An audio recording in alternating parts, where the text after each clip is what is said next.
vous invite à découvrir avec moi le nouveau codex Death Guard qui vient juste de sortir pour Warhammer 40 000. Alors il était très attendu ce codex puisque Games Workshop a quand même teasé la Death Guard depuis plus de 6 mois.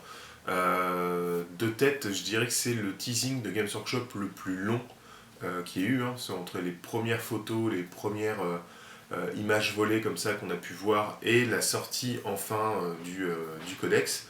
Voilà, 6 mois, c'est assez énorme pour du Games qui a plutôt tendance à verrouiller toutes les informations jusqu'au dernier moment.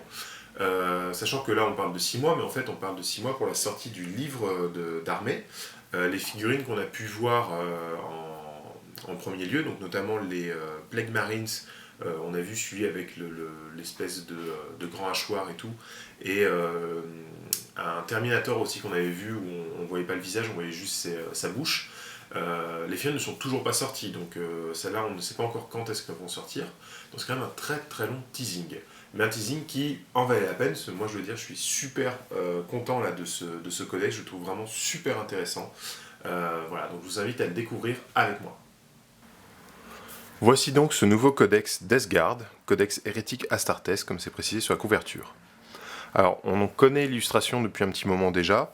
Il y a des pour, il y a des contre. Voilà, bon, c'est du tentacule rosâtre sur de l'armure verte. Voilà, c'est pas forcément les couleurs qui s'y est le mieux. Mais en tout cas, c'est une couverture en tout cas qui attire l'œil et on comprend tout de suite de quoi ça parle. Donc c'est très efficace.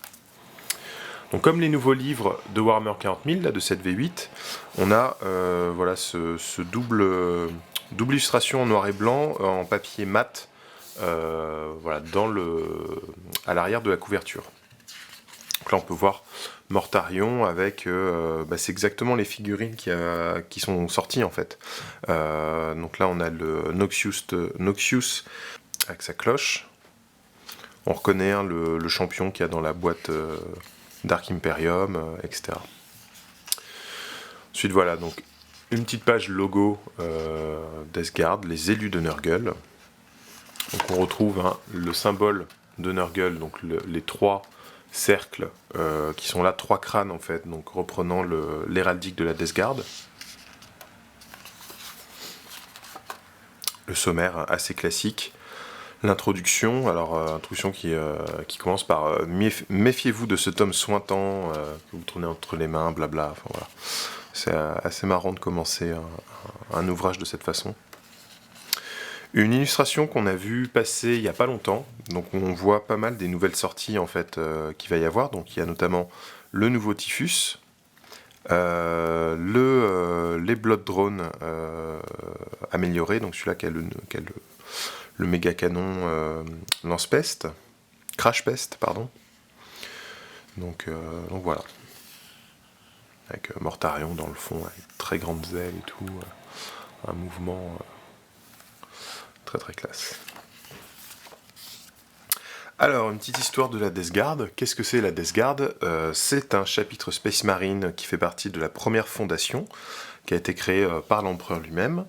Donc on en apprend un peu sur l'histoire du primarque Mortarion, et comment en fait ce primarque qui a été isolé, comme tous les primarques qui ont été dispersés à travers la galaxie par les forces du chaos, comment est-ce qu'il a en fait évolué en parallèle de sa propre légion, quoi. C'est-à-dire que lui, il a évolué dans un monde qui s'appelle Barbarus, qui était soumis à des tempêtes toxiques, etc. Et il a dû, voilà, sa forte constitution de primarque lui a permis de survivre à ça et de s'y habituer. Et il a créé des hordes de guerre, voilà, qui peuvent résister à ces formes de contraintes.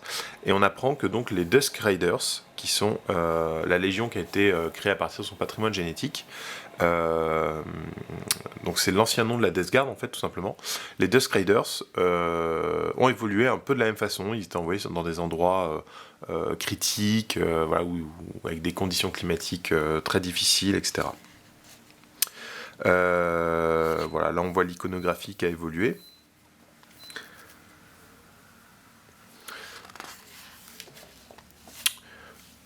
Une petite part sur l'hérésie d'Horus, cet événement fondateur en fait de l'histoire de Warhammer 40 000. Donc on a ici les armures pré-hérésie de la Death Guard. Alors que là, je trouve très blanche quand même sur cette image. C'est un peu plus gris que ça normalement. Voilà.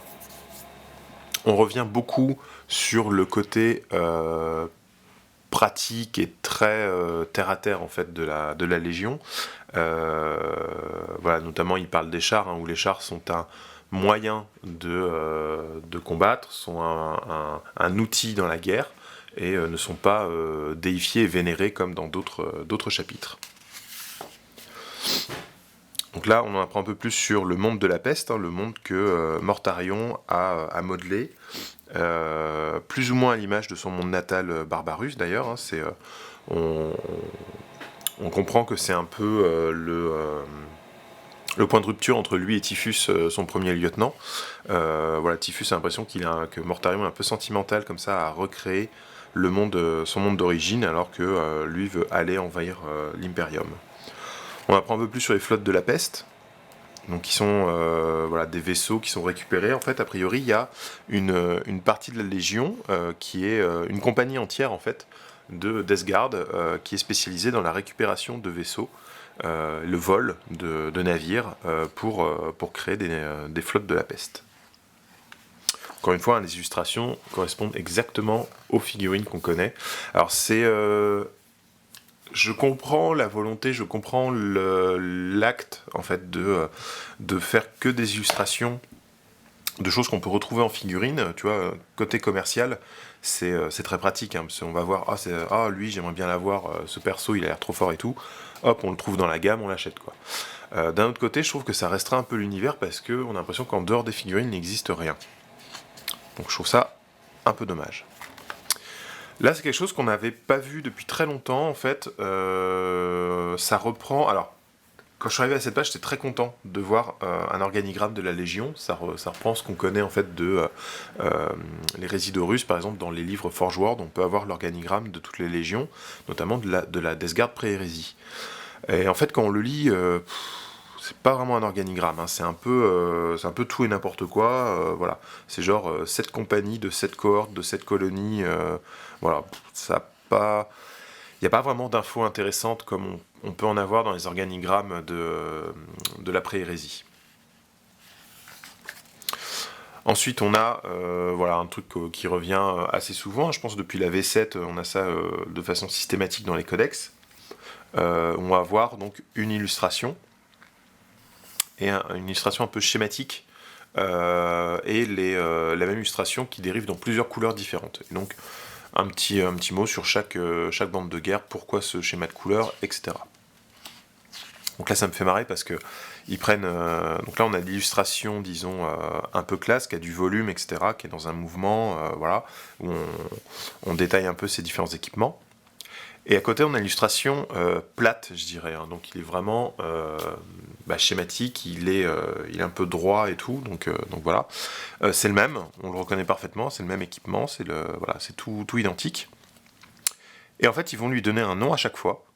Et donc, juste en gardant le même truc, ils auraient pu faire une armure plus simple et moins personnalisée, en fait, pour le schéma de couleur. Et là, en fait, à chaque fois, ils vont lui donner un nom. Et donc on a l'impression que c'est un personnage unique à chaque fois, alors que c'est exactement le même dessin, juste avec les couleurs qui changent. Donc voilà, donc il y en a quelques-unes. Alors je me suis dit, moi, mon schéma de couleurs, c'est un truc entre les apôtres de la contagion et la confrérie du ver à gangrène. C'est un peu entre ces deux-là que je me situe au niveau des couleurs. Ce qui est dommage, parce que la confrérie du ver à gangrène, c'est des rebelles qui ne suivent pas Mortarion. Ensuite, on a une carte du segment avec les gros théâtres d'opération de la Death Guard. Forcément, il y en a 7. Un peu de chronique. Alors, c'est assez sympa de voir qu'il y a, comme ça, dans cette espèce de calendrier, il y a toute une période où en fait la Death Guard est très repliée sur elle-même, autour de Mortarion qui est en train de forger son monde démon. Et donc tout ce qui concerne la Death Guard se passe uniquement dans l'œil de la terreur, en fait, se passe dans le Warp. C'est des combats entre d'autres divinités, des combats avec des démons, etc. voilà, il va pas trop dans l'Imperium. Et justement, Typhus, ça lui plaît pas ça, et lui part avec sa propre bande dans l'Imperium pour foutre un peu le bordel. Alors on avait c'était pour les Gathering Storm, on savait que au moment du réveil et de la résurrection de Roboute Guilliman, Mortarion était très énervé d'apprendre que son ancien frère était plus ou moins revenu à la vie, et du coup décide de tourner son attention vers l'Imperium. Là, on n'entend plus parler. C'est plus mis en avant. Moi, je m'attendais à un Mortarion qui veut aller rencontrer Guilliman voilà, pour un duel fratricide ou quelque chose. Là, non, Mortarion, il veut juste tout détruire et balancer les miasmes de Nurgle un peu partout. J'aime bien cette illustration où Mortarion est un peu avec la lumière au-dessus et tout. On dirait un peu une image angélique. Qui contraste bien avec la putrescence de ces guerriers. Voilà, donc un peu d'histoire sur Mortarion. Donc on nous dit qu'en fait les graines de la rancœur ont été semées puisque sur son ancien monde Barbarus, il a il a mené une guerre de rébellion contre des tyrans xénos, et alors qu'il était sur le point de vaincre son père adoptif, et donc le plus puissant de ces tyrans, l'empereur est arrivé, a fini le boulot, et a dit « Allez, maintenant c'est fini, on y va, on s'en va ». Donc lui, ça l'a un peu vexé, en fait, de ne pas avoir pu mener sa campagne à bout, de ne pas avoir été celui qui a tué son père adoptif, et qui a libéré, en fait, son peuple de Barbarus. Et voilà, donc il a traîné ça pendant très longtemps, jusqu'au moment de l'hérésie d'Horus. Donc un petit bout sur les princes des mondes Nurgle, une petite histoire sur Typhus, on apprend un peu plus sur le personnage, donc notamment que c'est peut-être plus ou moins à cause de lui que la flotte de la Death Guard a été infectée dans le Warp, et qu'il est l'épicentre en fait de la première contamination de la Légion, celle qui a fait que Mortarion a vendu son âme et celle de ses hommes à Nurgle.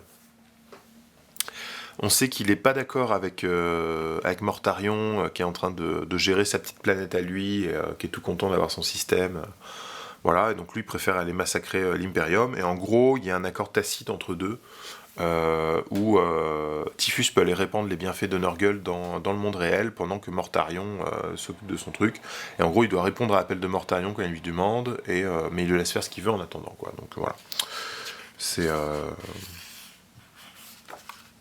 et il est dit, alors je sais pas si c'est là-dedans, en fait il y a un passage justement où ils disent que Mortarion ne veut pas empêcher Typhus de faire ce qu'il veut, et veut pas le réfréner ou quoi, justement pour ne pas être dans la position de l'empereur envers lui, qui l'avait contraint en fait à suivre son idéologie, alors que lui voulait rester sur Barbarus et sauver son peuple.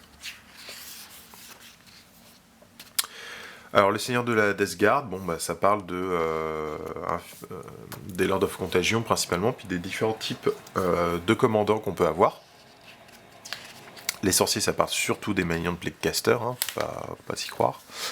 On a le Noxious Blightbringer, donc on apprend comment sont construites les cloches, comment ça fonctionne, etc.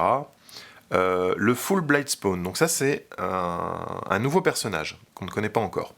Donc le Full Blightspawn, c'est un gars qui va avoir une cuve dans le dos, qui va faire concocter des poisons, voilà, des trucs et tout. Et il a une espèce de lance incendie, voilà, qui peut cracher le poison, etc. Et il a une super grenade bubonique de la mort.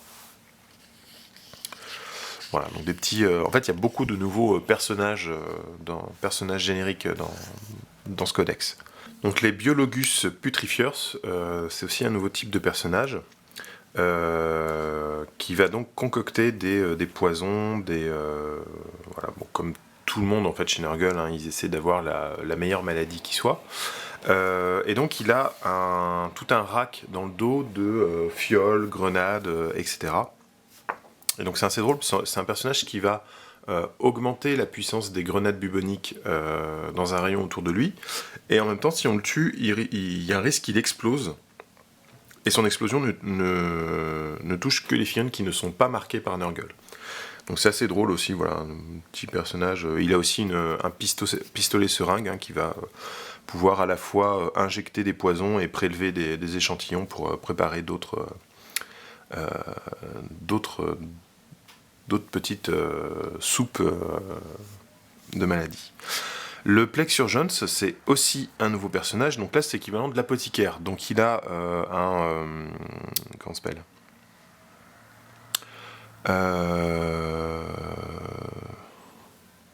Donc il a un arcésium, voilà, qui est le point avec la vrille là, de l'apothicaire, et il a aussi des réducteurs qui lui permettent de récupérer les glandes progénoïdes des spécimens qu'il affronte. Et donc on apprend, et ça je trouve ça très intéressant au niveau de l'univers de cette légion, on apprend que donc les Plexurgence volent les glandes progénoïdes des Space Marines loyaux pour les modifier évidemment, et pour créer de nouveaux Space Marines Death Guard. Donc ça c'est très intéressant parce que souvent on ne sait pas comment les légions renégates qui sont dans l'œil de la terreur augmentent leurs effectifs, en fait recrutent de nouveaux combattants. Et donc là on nous explique que Mortarion, qui est très attaché en fait aux traditions, a gardé du coup la structure de sa légion, donc qui est organisée en compagnie, etc. Machin. Donc c'est le seul, il dit c'est le seul dans le chaos qui a gardé la structure des légions pré-hérésie. Et qui continue en fait à produire et à recruter en fait de nouveaux Space Marines pour sa légion. Donc je trouve ça très intéressant. Donc on apprend que Mortarion a son médecin personnel, voilà. Enfin, si on peut encore appeler ça des médecins justement. Ils expliquent que c'est exactement l'opposé de ce que pourrait être un médecin, c'est une antithèse ambulante. Déjà qu'à l'époque de la pré-hérésie, les médecins n'étaient pas très utiles au sein de la Death Guard parce que c'était des gars extrêmement résistants. Là c'est devenu carrément l'antithèse en fait en passant à Nurgle. Alors ensuite, on a le Talimen. Donc les Talimens sont les gars qui font les comptes. Donc on peut voir là, il a un boulier et il écrit comme ça sur des parchemins. Donc il y a un petit Nurgling qui tient des parchemins qui l'accompagnent. Il tient les comptes, il fait de la numérologie et voilà, de la magie chiffrée. Et en fait, il a un haut-parleur pour comme ça, il a un débit constant de ce qu'il compte et de ce qu'il écrit pour motiver les troupes autour de lui. Donc c'est assez drôle, on connaissait déjà l'obnumulation des porte-pestes pour les chiffres, qui sont en train de compter combien de morts et combien de maladies, etc. Et on sait qu'ils se déconcentrent parfois, et du coup ils sont obligés de repartir à zéro, donc c'est assez drôle en fait, vraiment dans l'ambiance Nurgle. Et donc là on a un personnage qui compte, mais lui beaucoup plus concentré, disons, et il va noter voilà, tout ce qui compte. Ici on a une illustration qu'on connaît déjà de Dark Imperium, donc on va passer ça vite. Là bon, ça nous raconte que les Plague Marines sont extrêmement résistants, etc. Voilà. Ça nous parle des Blightlord Terminators, donc qui sont les Terminators Death Guard, donc ils ne sont pas de simples Terminators, ils ont une petite capacité en plus par rapport à des Terminators classiques. On y reviendra quand on regardera les caractéristiques. Et donc là, il y a une illustration où on peut voir justement un de ces Blightlord Terminators, qui correspond justement à la figurine qu'on a vue très très tôt dans les previews, voilà, avec cette espèce de chitine sur le visage, et on voit que sa bouche, une bouche très large et tout, donc très étrange. Voilà.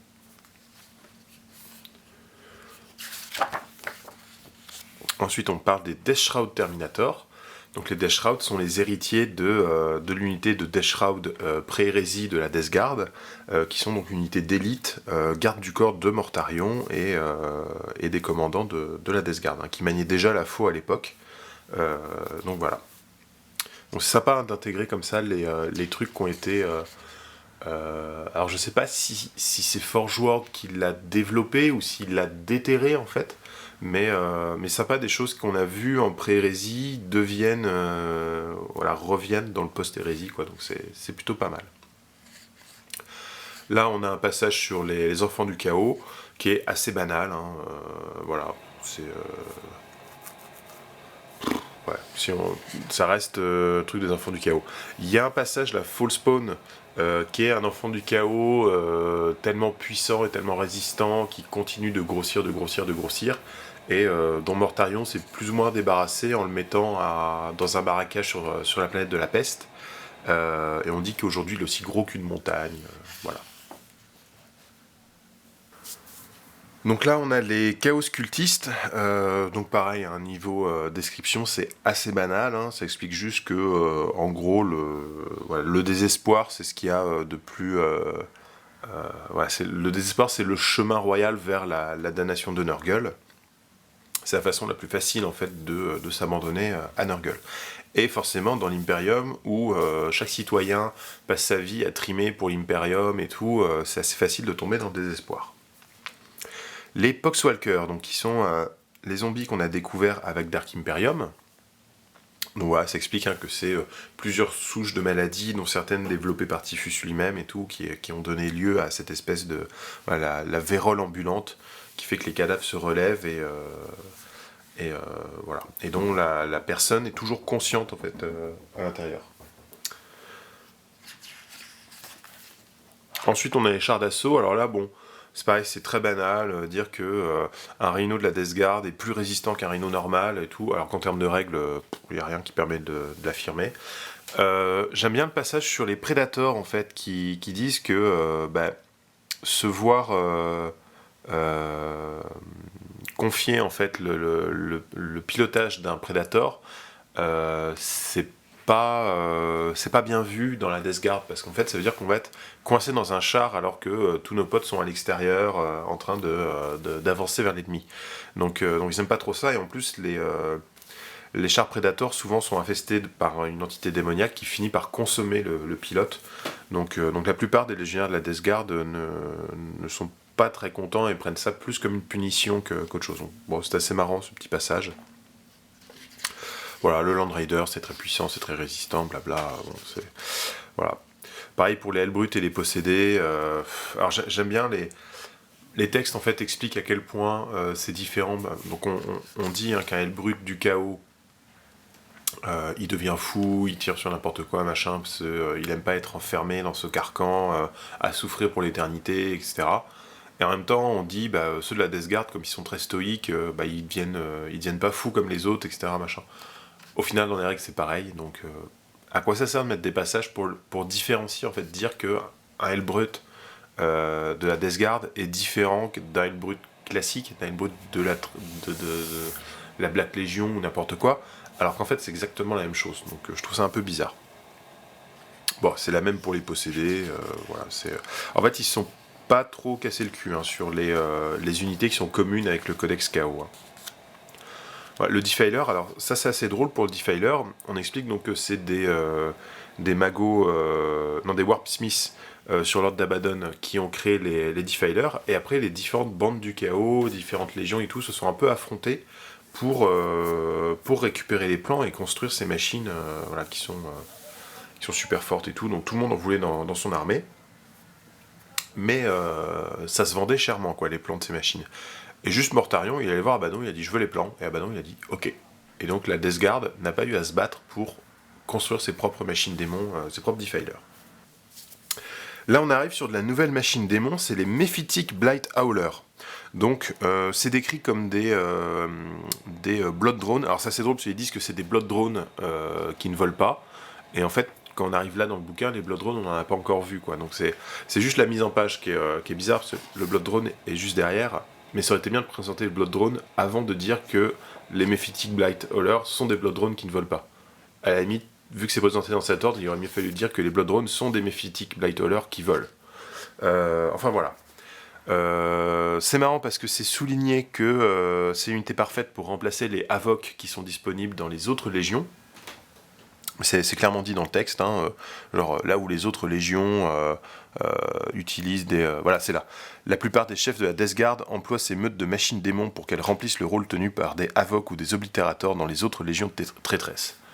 Voilà, donc c'est un peu à destination des joueurs. Hein. Oui, vous n'avez pas d'Oblitérator, oui, vous n'avez pas de Havoc, mais vous avez des Mephitic Blight Howler.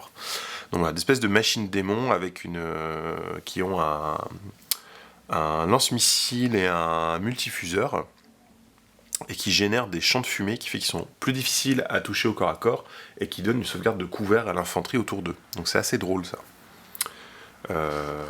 Voilà. Donc ensuite on a le Blood Drone qu'on avait déjà découvert avec Dark Imperium, avec une petite histoire sur le Blight Drone, donc qui est celui de Forge World.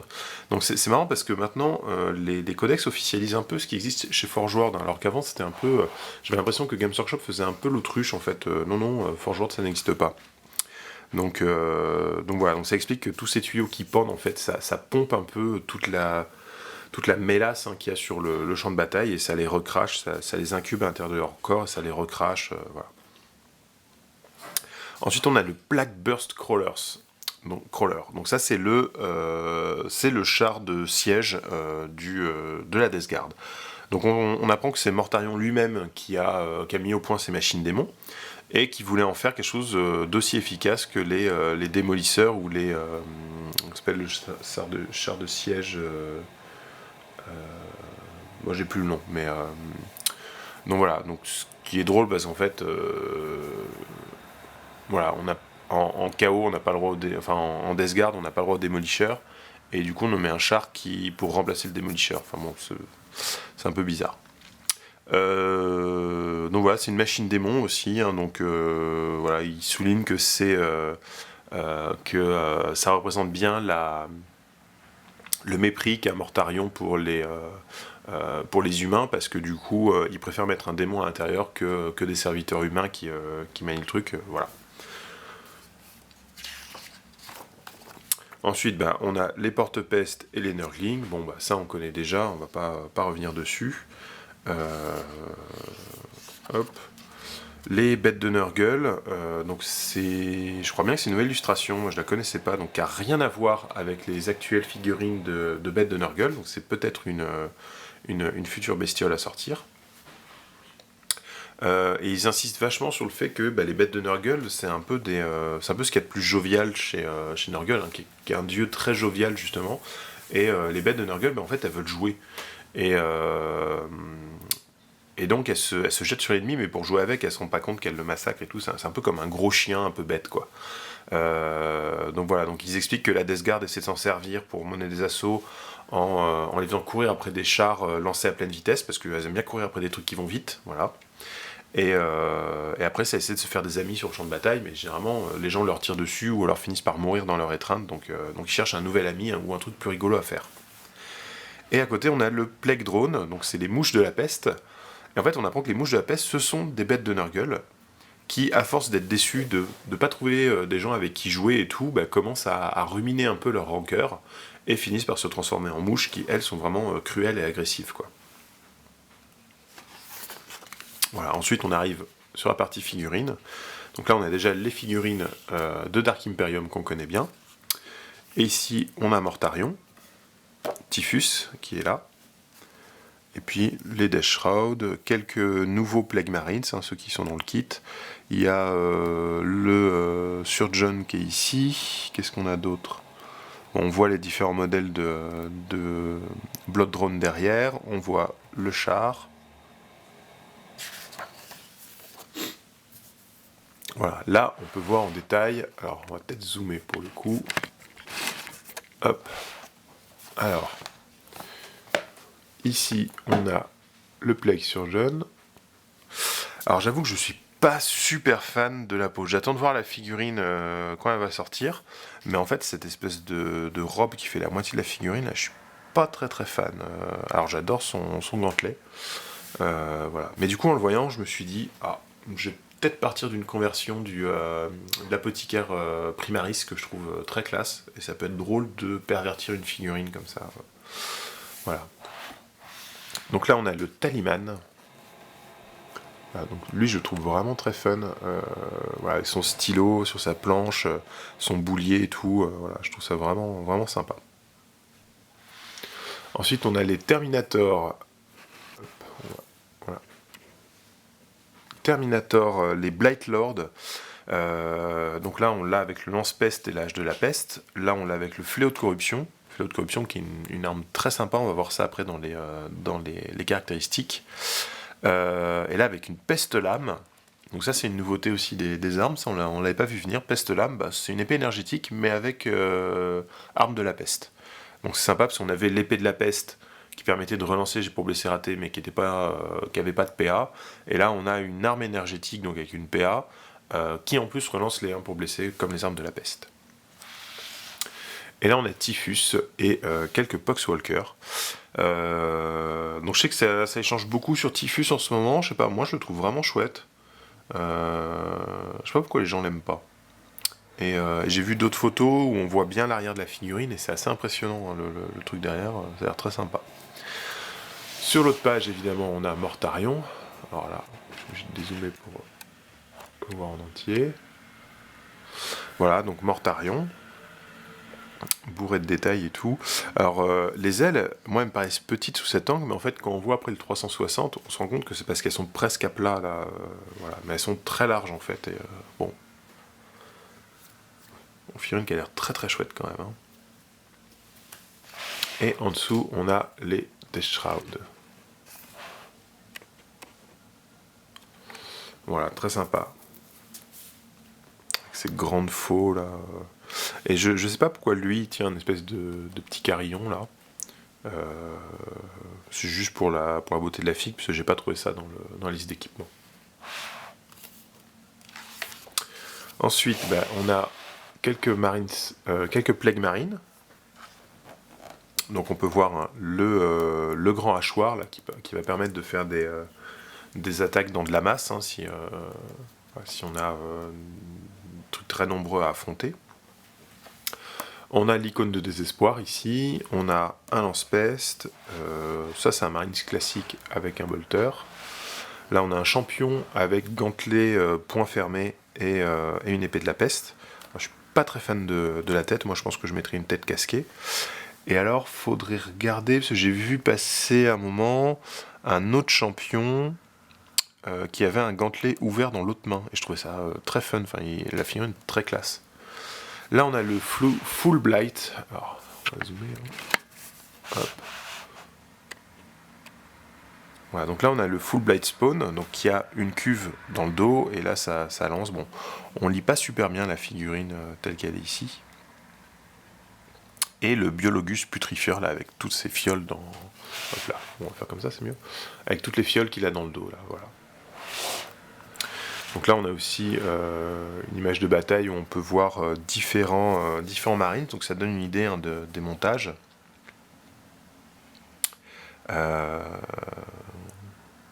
J'ai bien hâte qu'il sorte ce kit parce que ça a l'air vraiment bien ce qu'il y a dedans. Ça me plaît beaucoup.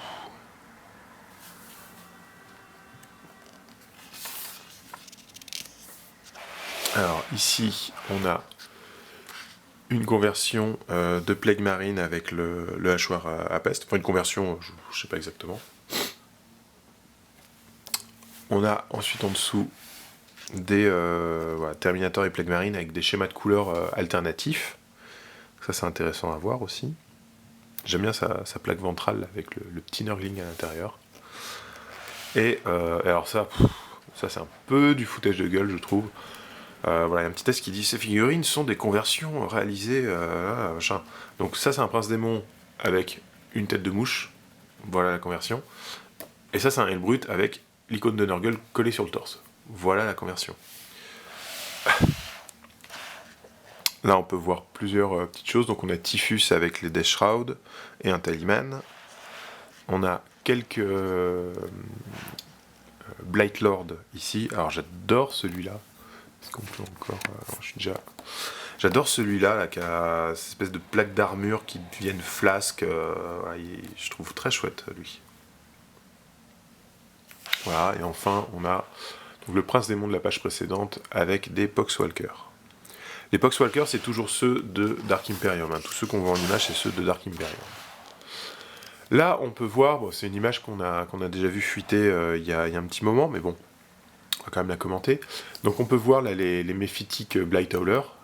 Moi je trouve super. Je trouve qu'il a une gueule vraiment chouette. Quoi. Enfin j'aime beaucoup. Je compte bien en mettre dans mon armée. Bon, le char, je suis toujours pas pas tellement convaincu. C'est pas dit... ouais, on verra après avec le profil. Moi, il me convainc pas tout à fait, quoi. Donc voilà, on voit différents montages encore des Plague Marines. On voit aussi quelques Blight Lord. Voilà, et là on a les deux versions du Blood Drone qu'on ne connaît pas, donc celui avec le lance-peste lourd, donc a l'air d'être une sacrée grosse machine, mine de rien, et celui avec le moissonneuse hacheuse pour aller au corps à corps. Donc on va voir ça en termes de règles, ce que ça donne. Là, on a un petit truc, comment se composer une armée. Donc ça, c'est voilà, à partir de la boîte Dark Imperium. Et ça, c'est avec 2 boîtes de Terminator, une boîte de Death Shroud et Typhus. Donc là, alors sur les photos, j'ai l'impression que les Death Shroud, pas les Death Shroud, mais les Terminator, j'ai l'impression qu'ils en ont pas énormément d'exemplaires différents. Et ça doit être du copier-coller. C'est à chaque fois qu'ils mettent 2 unités. La seule figurine qui change entre les 2 unités, c'est l'arme spéciale, et les autres figurines sont exactement pareilles. Montage identique, peinture identique. Donc ça sent le copier-coller Photoshop. Hein. Donc là, on a un exemple d'armée avec toutes les nouvelles figurines de la gamme. Hein. On ne trouve pas les anciennes, on ne trouve pas de Rhino, on ne trouve pas de Predator, etc. C'est vraiment que les nouveautés Death Guard. Alors pour le coup, je vais repasser en zoom en fait pour présenter au fur et à mesure. Donc en premier lieu ici, hein, on nous présente le Lord of Contagion de Dark Imperium, les Plague Marines de Dark Imperium, le Malignant de Plaguecaster, le Noxious Blightbringer et les Poxwalker. Donc tout ça, on connaît déjà, c'était dans Dark Imperium. On a bien évidemment la figurine de Mortarion. Derrière eux, on peut voir une unité de Plague Marine, donc ça va être le nouveau kit qui sortira. Alors on ne sait pas quand, on n'a pas encore la date, donc on va voir ce que ça donne quand ça va sortir. On peut voir qu'au niveau des équipements, voilà, ils ont un Crash Pest, ça c'est peut-être le Rod Pest qui a l'air plus petit. Voilà. On voit les chars aussi, là, les Plague Bursters. Voilà. Sur la page à côté, là, on va avoir le Plague Surgeon, Typhus et les Death Shroud. Ici, on a le Taliman. Tiens, on n'a pas les deux autres personnages. Bon, il y a une autre unité de Plague Marine, donc là, qui est plutôt équipée pour le corps à corps. Hein. Donc voilà, c'est là qu'il y a le deuxième personnage que je vous disais, voilà, qui a un gantelet en main gauche, qui est ouvert, main ouverte.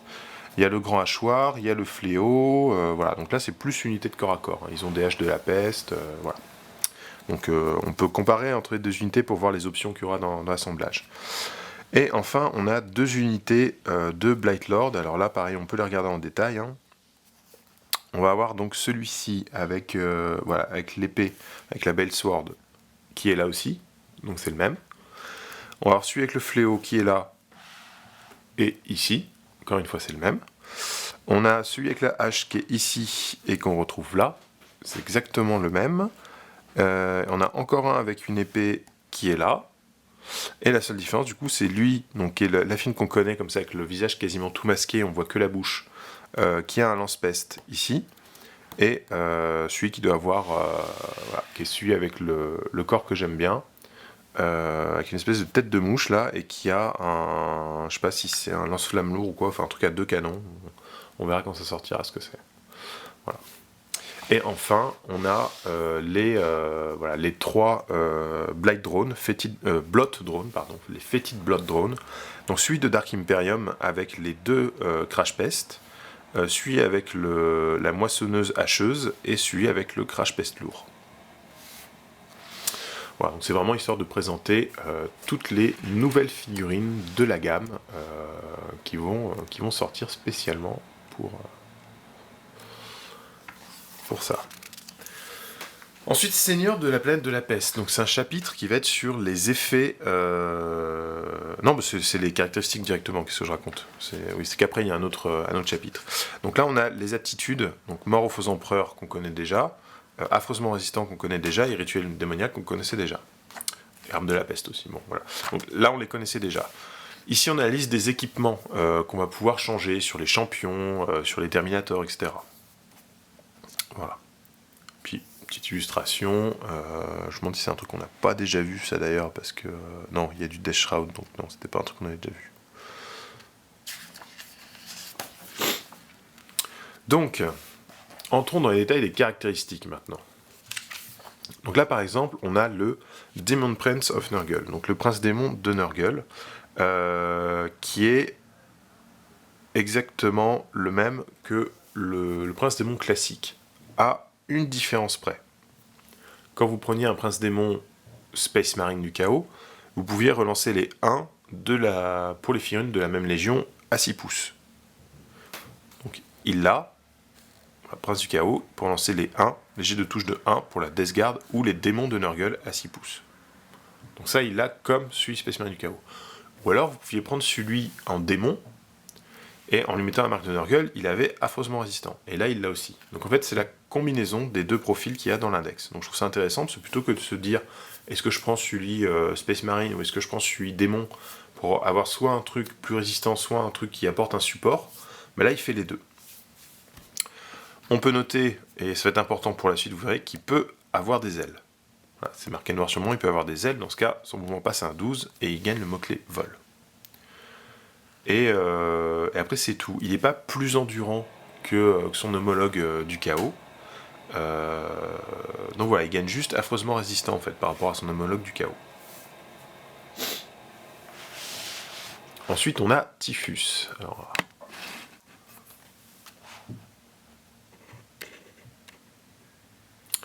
donc Typhus, il a de très bonnes stats. En gros c'est un Lord of Contagion au niveau des stats. Hein. Pas en gros d'ailleurs, c'est exactement ça. Il a la ruche du destructeur. Alors c'est marrant, la ruche du destructeur, c'est un pistolet, portée 6, 2d6 tirs, force 4, PA-3, alors ça c'est violent, dommage 1, qui touche toujours sur 5+. Peu importe comment vous allez faire un tir, même en état d'alerte, c'est toujours sur 5+. Donc c'est assez drôle comme pour faire du tir de contre-charge. Hein. 2d6 tirs sur du 5+, c'est rigolo quoi. Et il a une faucheuse d'homme de maître, hein, c'est histoire de dire que c'est plus fort qu'un Lord of Contagion, quoi. Qui est une arme de mêlée force +3, donc ça lui fait force 7, PA-3, 3 dommages, et qui sont armes de la peste, donc relance des 1 pour blesser. Bon, il a aussi une grenade bumonique, mais je sais pas trop à quoi ça sert. Il a mort aux faux empereurs, évidemment, affreusement résistant, puisque c'est quand même un héros de Nurgle. Il a don de Nurgle, donc toutes les unités Death Guard à 7 pouces ou moins d'un Lord of Contagion gagnent cette compétence, et ça fait un dégât sur une blessure mortelle sur du 4+, si au début du tour elles sont à 1 pouce ou moins d'une de vos unités qui a gagné le don. Alors en lisant ça, je me suis dit, merde, ils se sont trompés, ils ont mis le même que celui du Lord of Contagion, et ils ont oublié de remplacer le Lord of Contagion par Typhus. Et non, parce que Typhus est un Lord of Contagion. Voilà. Il a la téléportation, c'est une armure cataphractie, donc il a une sauvegarde invulnérable à 4+, au lieu de la 5+ des Terminators normaux, mais il divise par 2 ses jets d'avancée. En revanche, Typhus est un Psyker qui peut manifester 2 pouvoirs psychiques et qui peut abjurer un pouvoir psychique à chaque tour. Et il connaît châtiment et 2 pouvoirs de la contagion. Le Lord of Contagion. Donc, même caractéristique que Typhus, si ce n'est que lui, il a le choix entre une faucheuse d'homme, qui fait donc force +3, PA-3, dommage D3, arme de la peste. Donc ça fait une force de 7, PA-3, dommage D3. Soit une faucheuse de la peste, qui elle fait force +2, PA-3, dommage 3, arme de la peste. Donc en fait, la faucheuse d'homme 2 mètres de Typhus, c'est les meilleures caractéristiques de ces deux armes-là, réunies, quoi. Et donc après, en dehors de l'autre de la ruche, de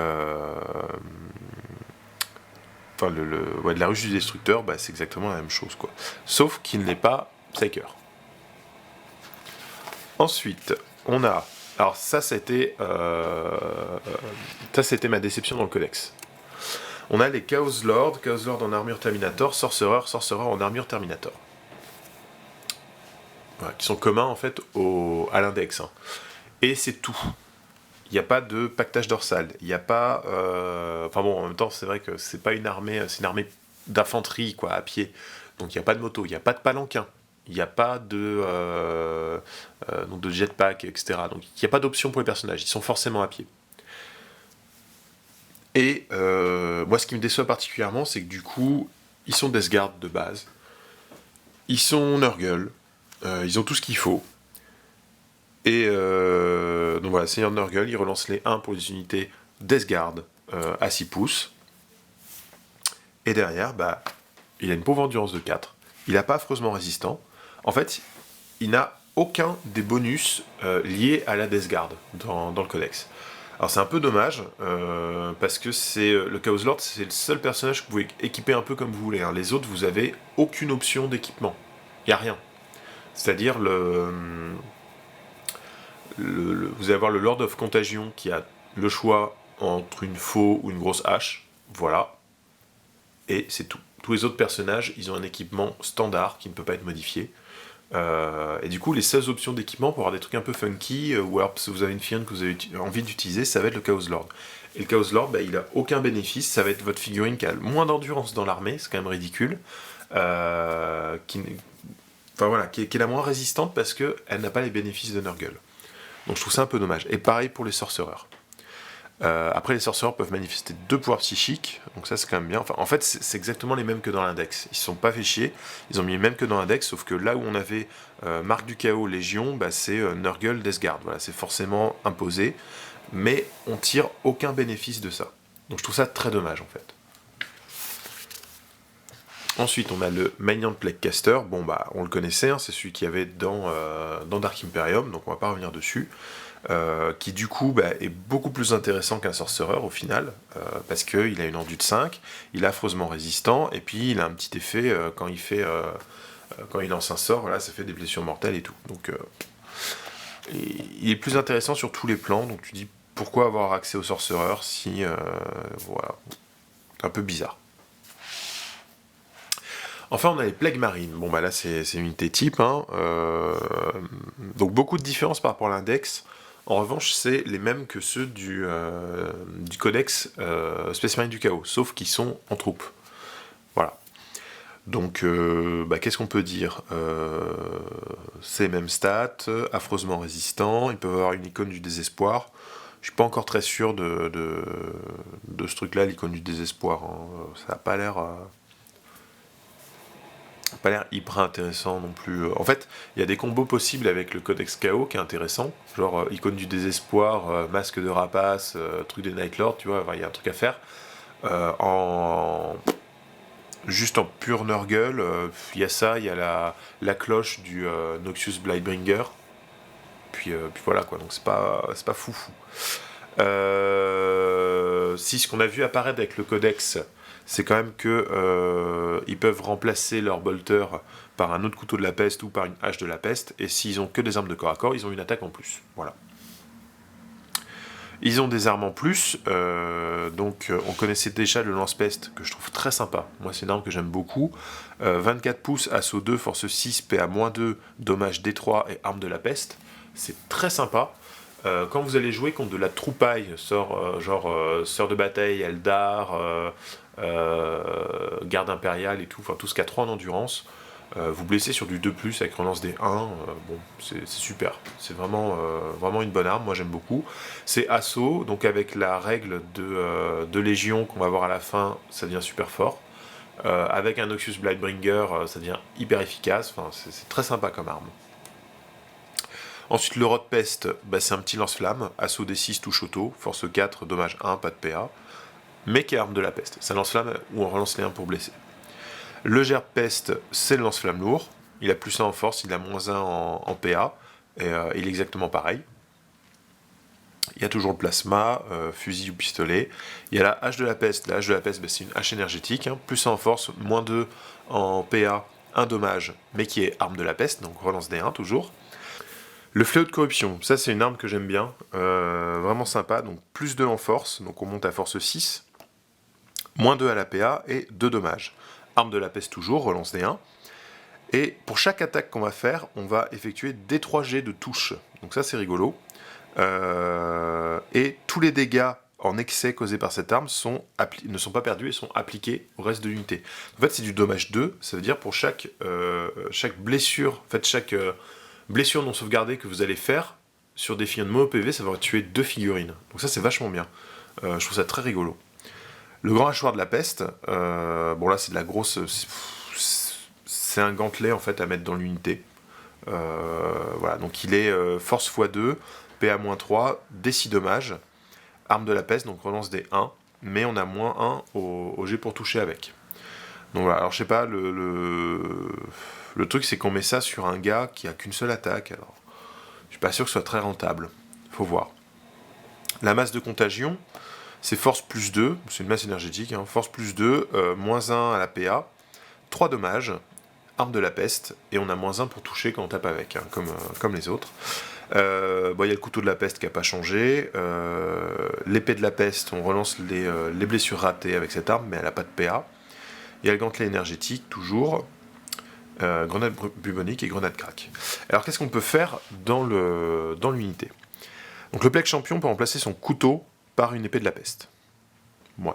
Le Plague Champion peut remplacer son bolter par un pistolet bolter, un pistolet à plasma ou un fusil à plasma. Ça déjà j'aime bien. Ça veut dire qu'on peut avoir un chef avec un fusil à plasma. Et il peut recevoir un gantelet énergétique. Donc voilà.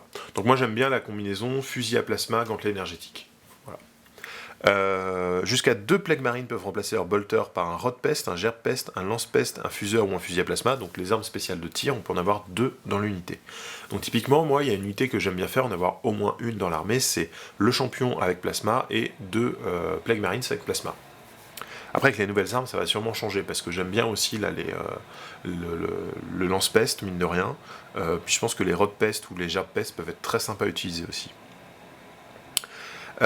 Chaque Plague Marine peut remplacer son bolter par une hache ou un second couteau de la peste. Donc ça veut dire qu'il a plus d'armes de tir s'il fait ça. Mais ça veut dire qu'on peut aussi calibrer une unité pour le corps à corps. Donc avec vecteur de mort et de maladie, s'ils n'ont pas d'armes de tir, ils ont plus en attaque, donc voilà, c'est pas mal. Enfin, non, c'est pas s'ils n'ont pas d'armes de tir qu'ils sont plus en attaque, mais ils gagnent plus en attaque s'ils ont un couteau et une arme de corps à corps. Jusqu'à 2 Plague Marines peuvent remplacer leur bolter par une masse de contagion ou une hache de la peste. Jusqu'à 2 Plague Marines peuvent remplacer leur bolter par un grand hachoir de la peste ou un fléau de corruption. Alors, perso, je préfère le fléau que le hachoir quand même. Hein. Et un Plague Marines avec bolter ou avec 2 couteaux de la peste peut recevoir une icône du désespoir. Donc c'est pas, ça c'est fait exprès pour que on n'ait pas l'icône du désespoir sur un mec équipé avec une arme spéciale. Donc ensuite, on a les chaos cultistes qui sont exactement les mêmes que dans l'index. Voilà, il n'y a rien qui change. Ils sont Nurgle, Death Guard, c'est tout. Ils n'ont pas d'amélioration, ils bénéficient. En fait, vous allez voir dans ce codex, tous les trucs de l'index ou du codex chaos qui sont présents là-dedans ne bénéficient pas des effets de la Death Guard. Il n'y a pas de modification. Les Poxwalkers, bah, c'est ceux qu'on connaît, hein, voilà exactement les mêmes, donc qui eux ont affreusement résistant. Ensuite, on a les Plague Bearers, donc les porte-peste, donc ils sont Nurgle et ils sont pas Death Guard. Mais en revanche, ils sont dans le codex. Alors je sais pas comment ça fonctionne du coup, parce que du coup ça veut dire que si je prends ça, comme ils sont pas Death Guard, ça m'empêche d'avoir mon armée valide en fait en Death Guard. Ça veut dire que c'est un peu bizarre. Donc pareil pour les Nurglings. Voilà. Là on a le Blightbringer. Donc le Blightbringer exactement celui de Dark Imperium. Voilà, il n'y a rien qui est modifié. Le Full Blightspawn. Donc ça c'est la petite nouveauté. Donc tous ces persos, ils ont toujours les mêmes caractéristiques. C'est 5 en mouvement, 3+ en combat et au tir, force 4, endurance 5, 4 PV, 3 attaques, 8 en commandant, 3+ de save. Ça, ils ont tous ça. Ils sont tous personnages. Donc ça, c'est bien parce que c'est-à-dire qu'on peut les planquer dans de l'infanterie et tout pour éviter les tirs. Et lui, donc, ses équipements, il a une lance à peste. Donc en gros, c'est un lance-flamme. Hein. C'est portée 9, assaut D6.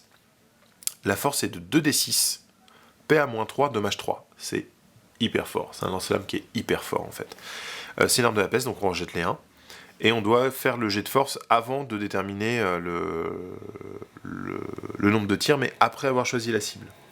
Donc on peut pas, voilà, si on n'a pas de bol, on choisit un char, on fait 2, bah on tape sur le char avec de la force 2, quoi. Bon, c'est tant pis.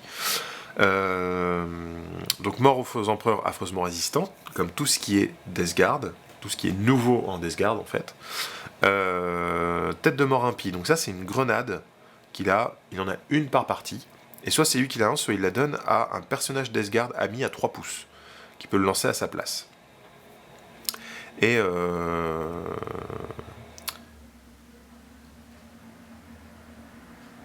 Et en fait, c'est tu lances une grenade bubonique ou une hyper grenade bubonique. Donc là, l'hyper grenade, c'est celle du putrifieur qu'on va voir juste après.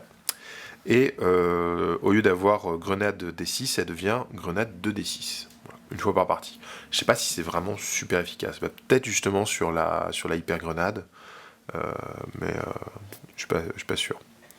Et puanteur révulsante, toutes les unités qui ont chargé à ce tour et qui sont à 7 pouces ou moins de cette figurine ne sont pas considérées comme ayant chargé. Et là, ça c'est hyper fort du coup. Parce que ça veut dire que le gars, c'est un personnage, donc il suffit qu'on le laisse un peu derrière, avec une unité... Enfin voilà, la Death Guard elle est faite pour encaisser. Donc ça va être du tir de courte portée, du tir de contre-charge, et encaisser le corps à corps pour taper avant et taper fort de préférence. Et là on a un gars qui va dire, bah tiens, si une unité est à 7 pouces de lui, quand elle charge, elle n'est pas considérée comme ayant chargé. C'est-à-dire qu'elle attaquera pas forcément en premier à ce tour. Et ça, c'est très fort. Et je pense que ça, c'est un truc vraiment très très drôle à jouer.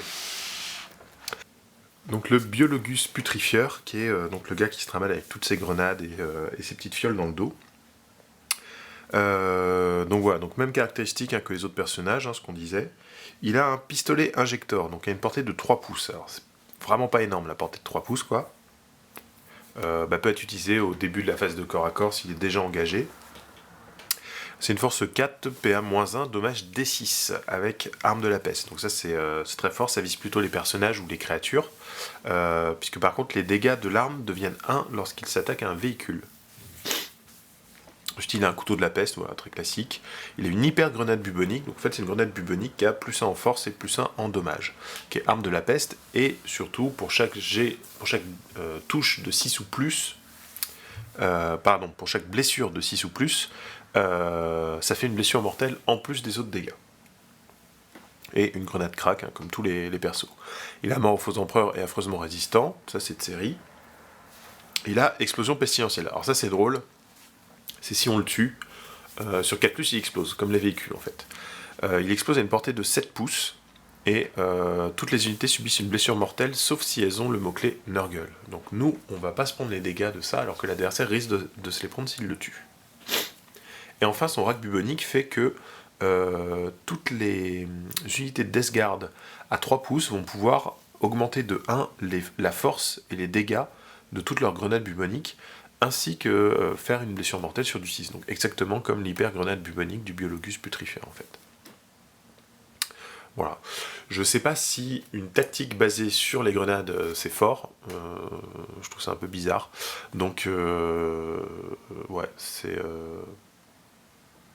Je sais pas si ça vaut le coup de mettre le Biologus putrifieur dans l'armée. Autant je trouve que le Full Blight Spawn est vraiment super bien, autant le Biologus putrifieur, je trouve ses effets un peu anecdotiques, quoi. Alors après, on a le Plague Surgeon. Plague Surgeon, donc même carac que tous. Lui, il a des armes classiques, pistolet bolter et peste-lame. Peste-lame, on a dit, c'est épée énergétique, mais avec arme de la peste. Il a mort aux faux empereurs affreusement résistant, et c'est là qu'il y a des trucs intéressants. Il a le Narcessium corrompu, donc il permet de relancer les jets d'affreusement résistant de 1 pour toutes les unités d'infanterie Death Guard à 3 pouces ou moins. Donc ça par exemple, dans une liste avec plein de Poxwalkers, ça peut être drôle de le mettre au milieu de 3-4 unités comme ça en ligne et tout, et il permet de donner des relances des 1 sur... voilà, ça peut être rigolo, bon, pourquoi pas. Il a voleur de progénoïdes, Il ajoute 1 au jet de touche et de blessure en phase de combat contre les unités d'infanterie Adeptus Astartes ou Motar Adeptus Astartes. Donc voilà, histoire de jouer contre du Space Marine, ça peut être rigolo. Ensuite, on a le Taliman. Alors, le Taliman, même carac que les autres, hein, toujours. Il a un pistolet à plasma et grenade bubonique et grenade crack. Il n'a pas d'arme de corps à corps. Mort aux empereurs affreusement résistants, commence à connaître. Il a Zélote suppurant. On peut relancer les jets de touche ratés en phase de combat des unités d'Esgard à 7 pouces de cette figurine. Donc ça, c'est pas mal. Bon, alors c'est que pour la phase de combat, c'est pas pour la phase de tir, mais c'est tous les jets de touche ratées. Donc pour les gantelets, ça peut être vraiment pas mal en fait. Il a le septuple champ, bon c'est un peu gadget, mais quand ça passe, ça doit faire bien plaisir. Donc si l'armée est réglementaire, on jette 2d6 chaque fois qu'on dépense un point de commandement, et si on fait 7, exactement 7, c'est pas plus, c'est pas moins, c'est exactement 7, on récupère la dépense de points de commandement. Donc bon, c'est rigolo, c'est un peu fluff, voilà. Ensuite, donc tout ça en élite, hein, il y a beaucoup d'élites en fait dans le codex là. Ensuite, on a les Death Shroud Terminator, donc mouvement de 4, 3+, pour le corps à corps et le tir, 5 en force, 5 en endurance, 2 PV, 3 attaques de base, 8 en commandement et 2+ de save, hein, c'est du Terminator.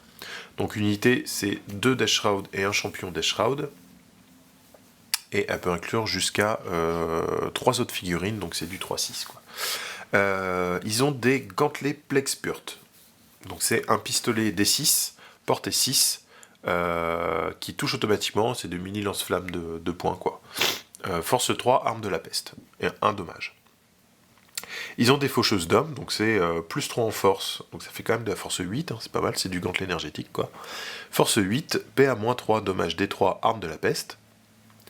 Le champion peut recevoir un second gantelet Plexpert, histoire de faire plein de petits coups de lance-flamme, ça peut être rigolo.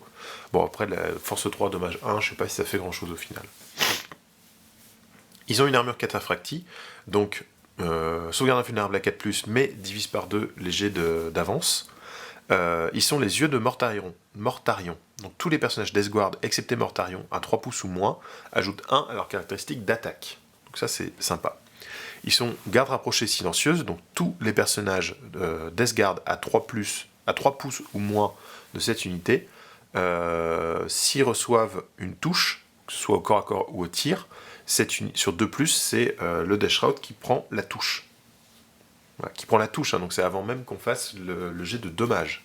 Donc avec de l'endurance 5, c'est sympa. Ils arrivent en téléportation, normal, quoi. Donc, les Blight Lords, c'est du mouvement 4, CC3, CT3, force 4, endurance 5, 2 PV, 2 attaques de base, commandement 8, sauvegarde à 2, hein, puisque ce sont des Terminators, et une unité contient au minimum 4 Terminators et un champion. Et peut en avoir jusqu'à 5 de plus. Alors, en armes, ils ont le lance-peste, qu'on connaît déjà. De toute façon, en fait, on connaît déjà leurs armes, hein, c'est ces armes qu'on peut retrouver partout ailleurs. C'est surtout la façon dont on va pouvoir les équiper qui est intéressante. Donc chaque figurine peut remplacer son combi-bolter par une arme combinée. Donc ça va être du combi-bolter, combi-plasma, combi-fuseur, combi-lance-flamme. Par tranche de 5 figurines, il peut remplacer son combi-bolter par un gerbe-peste, un autocanon Reaper ou un lance-peste. Donc c'est les armes lourdes, quoi. Donc le gerbe-peste, c'est le lance-flamme lourd, voilà. Et par tranche de 5 figurines, il peut remplacer son combi-bolter SH de la peste par un fléau de corruption. Voilà. Donc moi qui aime bien le fléau de corruption, c'est parfait. Ils ont des armures cataphracties aussi, ils frappent en téléportation, et ils ont aura corrosive. Chaque fois qu'ils font 6 ou plus pour blesser, avec une arme de mêlée, ils augmentent la PA de cette attaque de 1. Donc ça c'est très fort, sachant qu'ils ont tous des haches de la peste de base, donc c'est PA-2, donc chaque fois qu'on fait 6, ils vont être à PA-3, quoi. Donc c'est quand même bien fort. Ensuite, là on arrive, le Hellbrut, exactement pareil. Voilà. Il n'y a rien qui change, sauf que au lieu d'avoir des termes entre crochets pour Marque du Chaos et Légion, voilà, ils sont automatiquement affiliés. Donc il n'y a rien du tout qui change sur lui, il n'y a pas de nouveaux équipements. Alors c'est dommage, il aurait pu avoir accès au lance-pest, au rod-pest, au crash-pest, à tous les trucs pest, machin. Mais non, voilà, c'est exactement le même que les autres listes. La bête de Nurgle. Alors la bête de Nurgle, pareil, c'est la même qu'avant. Alors j'avais pas souvenir de traîner de mucus mortel, mais c'est peut-être juste moi qui l'oublie. Donc voilà, donc pareil que pour les autres démons, elle est Nurgle, mais elle n'est pas Deathguard. Donc est-ce que ça m'empêche de faire une armée Battleforge Deathguard? Voilà, faut que je lise la fin, qu'on regarde à la fin comment ça se passe pour avoir une armée valide. Posséder, c'est pareil. Bon, il y a aucun avantage à être Deathguard ou quoi. Enfin, en plus en voyant leurs stats, moi ça me donne juste pas envie de les jouer. Donc voilà, il y a bien assez de choix en élite pour mettre autre chose que ça. Les attaques rapides. Alors, on a le Fétide Blood Drone, qu'on connaît déjà, sauf que maintenant, là où avant il n'avait que le Crash Pest, maintenant il a aussi le Lance-Pest lourd. Donc Lance-Pest lourd, c'est 36 pouces de portée, assaut 6. C'est vachement bien en fait. Ça touche pas auto comme touche le Crash Pest, mais mine de rien, assaut 6 en portée 36 pouces, c'est pas mal. C'est de la force 6, PA-2 et dommage D3. Donc ça ressemble en fait au lance-pest. Hein, je suis con, oui, c'est un lance-pest lourd. Donc il fait 3 fois. En fait, c'est un lance-pest mais avec 3 tirs. Enfin, 3 fois plus de tirs. Ok. Puis une portée améliorée aussi. Bon, c'est un lance-pest lourd, quoi.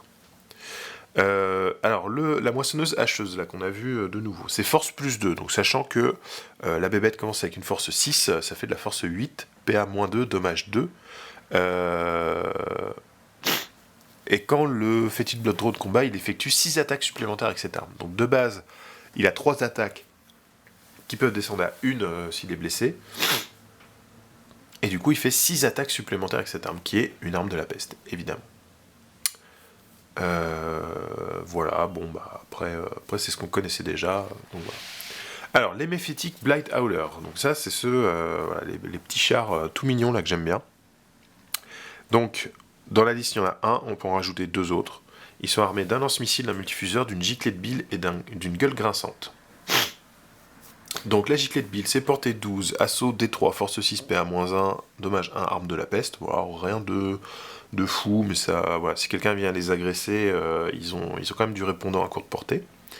Ils ont de lance-missile, donc frag ou crack. Hein. Voilà, ce qui est très pratique. Donc le multifuseur qu'on connaît bien, porté 24. Alors c'est marrant parce qu'ils ont le lance-missile qui est porté 48, le multifuseur qui est porté 24 et la giclée de bile qui est porté 12. Donc ça fait beaucoup de portées différentes en fait sur une même unité. Et enfin ils ont la gueule grinçante qui est force utilisateur, donc c'est la force 6, PA-2, dommage 1 et arme de la peste. Alors ce qui est bien, c'est que c'est des profils à 8 PV. 8 PV endurance 7, hein, donc on est en fait dans du L brut. Ce qui fait qu'en fait, ils n'ont pas de profil dégressif, et ça c'est intéressant. Ils ont un mouvement de 10.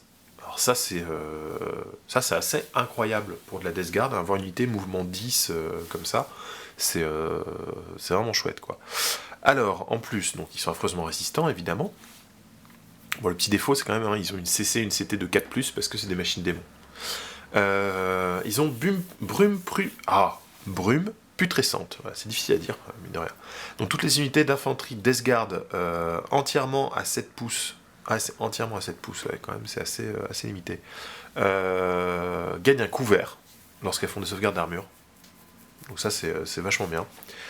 Quand il meurt, pardon. Il explose sur un 4+, et toutes les unités à 7 subissent une blessure mortelle. Il a une règle qui s'appelle Trilob, donc on ajoute 1 au jet de touche tant que cette unité contient 3 figurines. Donc ça c'est bien, elle passe sur du 3+3+, s'il y a 3 figurines dans l'unité. Démoniaque, donc sauvegarde invulnérable. Hein. Triple train de chenille, donc elle ne subit aucune pénalité pour se déplacer et tirer avec des armes lourdes. Ça c'est bien, c'est vachement bien, parce qu'on peut bouger de 10 et tirer avec toutes ses armes sans malus. C'est assez incroyable.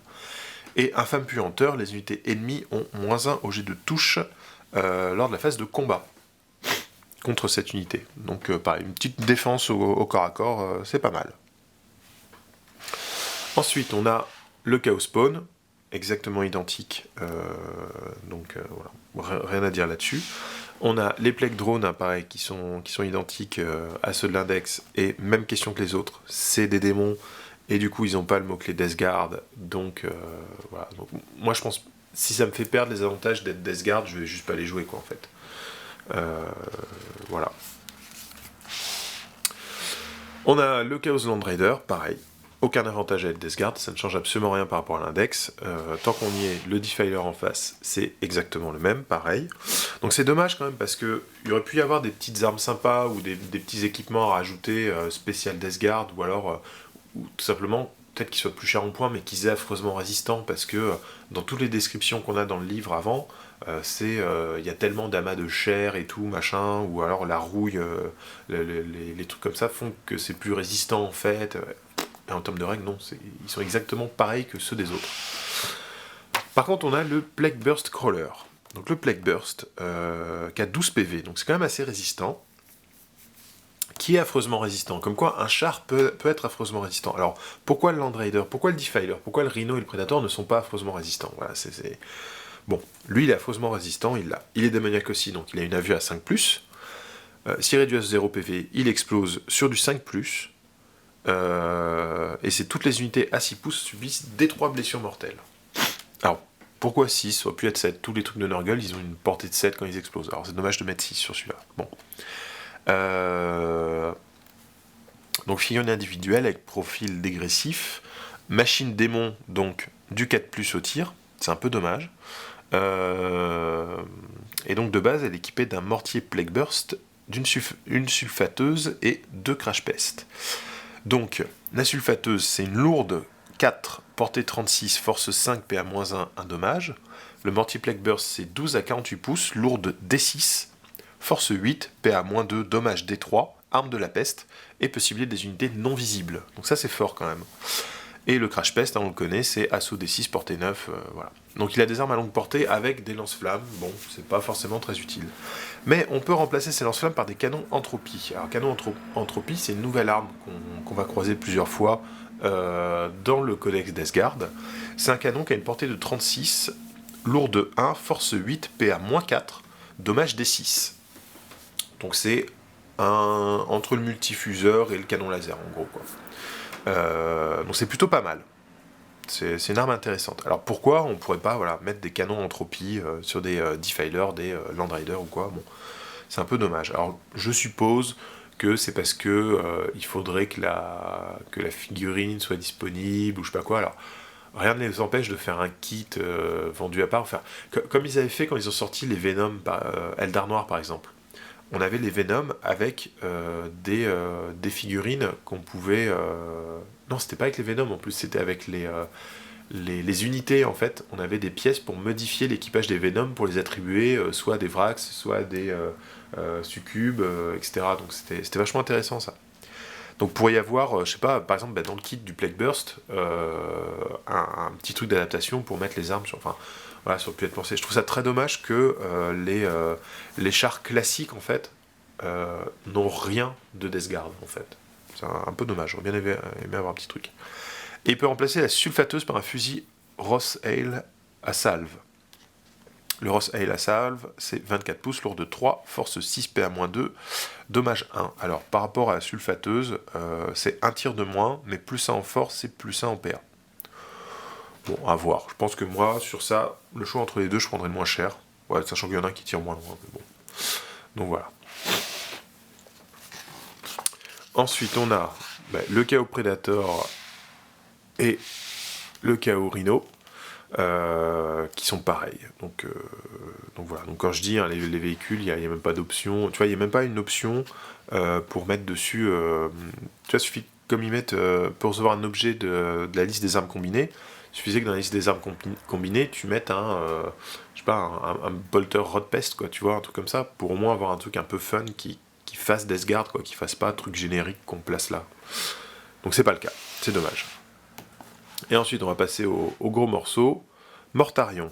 Donc Mortarion, profil dégressif à 18 PV, donc de base, il a un mouvement de 12, 2+ en CC, 2+ en CT, force 8, ouais, mine de rien, endurance 7, 18 PV, 6 attaques de base, commandement à 10 et sauvegarde à 3+.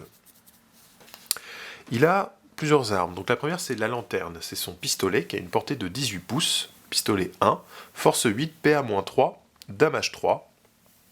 Et si on touche une unité avec cette arme, on trace une ligne droite entre le point le plus proche du socle de Mortarion et celui de la figurine la plus proche de l'unité visée. Et on fait un jet de blessure contre l'unité visée et chaque figurine par laquelle passe cette ligne. Chaque figurine, ça veut dire que les vôtres aussi. Donc si il est en retrait derrière une unité de Plague Marine, par exemple, s'il tire, il risque de blesser le Plague Marine qui est sur la trajectoire. Après, c'est une arme qui fait des très beaux dégâts, quoi. Hein. C'est pas mal. Il a Silence. Silence, c'est sa faux, et sa faux marche de deux façons, en éviscération. Donc, éviscération, typiquement, c'est pour cibler un personnage ou une créature, ou un char, hein, enfin, un truc qui a plein de PV. Alors que fauchage, c'est pour cibler de la troupaille. Donc ça, je trouve ça très bien d'avoir un personnage aussi gros, aussi important, qui va avoir les armes qu'il faut, à la fois contre du nombre et contre de la qualité du multi-PV. Donc, s'il fait fauchage donc contre la troupaille, force utilisateur, sachant qu'il a une force 8, c'est pas mal du tout, PA-2, dommage 1, arme de la peste, donc on relance des 1, et sachant qu'il fait 3 jets de touche par attaque avec cette arme. Donc il a 6 attaques hein, quand il est full PV, et 4 quand il lui reste moins de 4 PV. Donc ça veut dire qu'il fait quand même entre 12 et 18 attaques hein, en mode fauchage. Donc vous imaginez 18 attaques à 2+, relance les 1, voilà, c'est pas mal. Et ensuite, le second mode de sa faux, c'est éviscération. Donc là, on passe sur de la force x2, donc il fait quand même de la force 16, donc pour démonter du personnage, du char ou quoi, c'est vraiment pas mal. PA-4, donc ça veut dire, -4, c'est l'espèce marine donc plus de PA, et les Terminators c'est sur du 6, quoi, hein, c'est pas mal. Décis dommage et arme de la peste. Alors, avec force 16,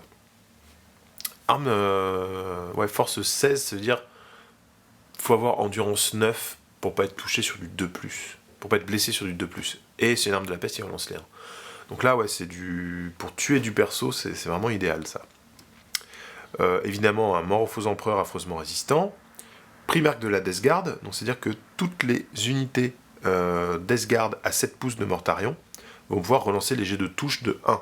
C'est au tir comme au corps à corps. C'est bien. Ça veut dire que lui aussi, hein, au passage. Présence toxique, toutes les unités ennemies à 7 pouces ou moins de Mortarion soustraient 1 à leur caractéristique d'endurance. Donc en fait, je disais qu'il fallait avoir endurance 9 pour ne pas être blessé sur du 2+, en fait non, il faut endurance 10, puisqu'il réduit de 1. Donc voilà, il est costaud, Mortarion, quoi. Ensuite, il a la plate de Barbarus, donc il donne une sauvegarde vulnérable de 4, c'est la moindre des choses quand on a un personnage voilà, de cette envergure. Il est hôte des pestes. Donc, au début de la phase de combat, on va jeter un dé pour chaque unité ennemie qui est dans un rayon de 7 pouces de Mortarion. Et on va regarder, donc, hôte de la peste, la valeur du dé augmente en fait avec les points de vie perdus. De base, il a 4+, c'est-à-dire pour chaque unité à 7 pouces de Mortarion au début de la phase de corps à corps, sur 4+, elle prend un des 3 blessures mortelles.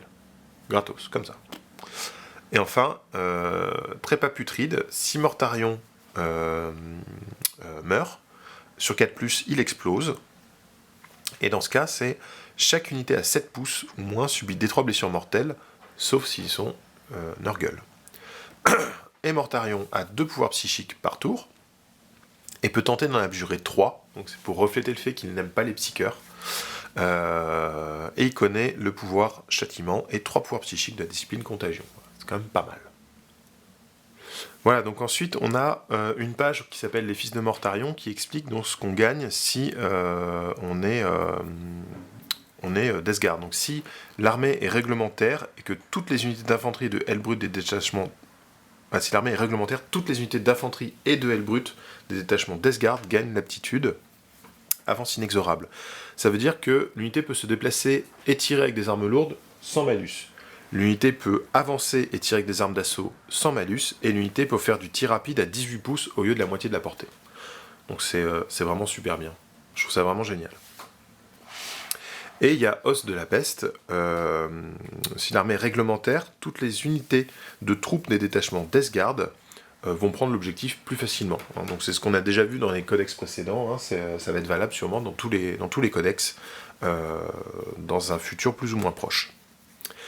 Ensuite, on a les traits de seigneur de guerre. Alors, on a un petit, ici, qui dit que Mortarion a forcément le trait de seigneur de guerre archi-contaminateur, et Typhus a le trait fléau vivant.